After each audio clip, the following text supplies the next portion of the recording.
A new NASA climate simulation suggests that extremely large volcanic eruptions, called flood-basalt eruptions, can significantly warm Earth's climate and devastate the ozone layer that shields life from the sun's ultraviolet radiation.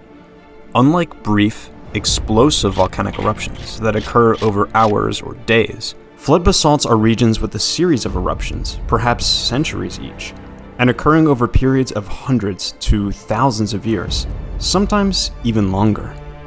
Some happen at about the same time as mass extinction events, and many are associated with extremely warm periods in Earth's history. Researchers used the Goddard Earth Observing System chemistry climate model to simulate one such flood basalt eruption, the 4-year-long phase of the Columbia River basalt that occurred between 15 to 17 million years ago in the Pacific Northwest.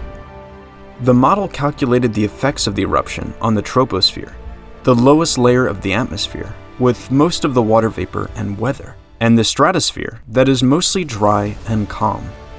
Scientists expected to see intense cooling in simulations. However, they found that a brief cooling period of about 2 years was overwhelmed by an intense warming effect. In the simulation, the Amazon and East Central Australia reached monthly mean temperatures of 49 degrees Celsius. In the Arabian Peninsula, July mean temperatures were equal to or exceeded 55 degrees Celsius. In the central United States, there were extreme monthly mean temperatures equal to or exceeding 40 degrees Celsius. The simulations predicted a reduction in the ozone by about 2/3 over global average values, which is roughly equivalent to the whole planet having an ozone thinning comparable to a severe Antarctic ozone hole.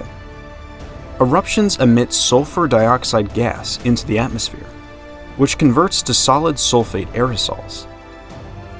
These aerosols reflect visible sunlight, which causes the initial cooling effect, but also absorb infrared radiation, which warms the upper atmosphere.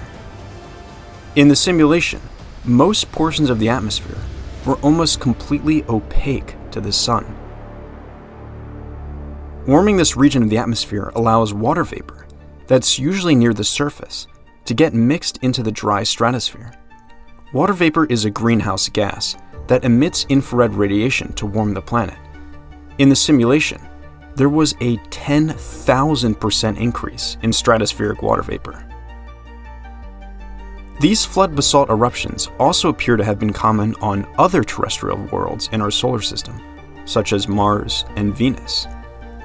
Although Mars and Venus may have had oceans of water in the distant past, both are currently very dry. Scientists are investigating how these worlds lost most of their water to become inhospitable for life. And if the predictions of this simulation are correct, extensive flood basalt eruptions could have contributed to their arid fates.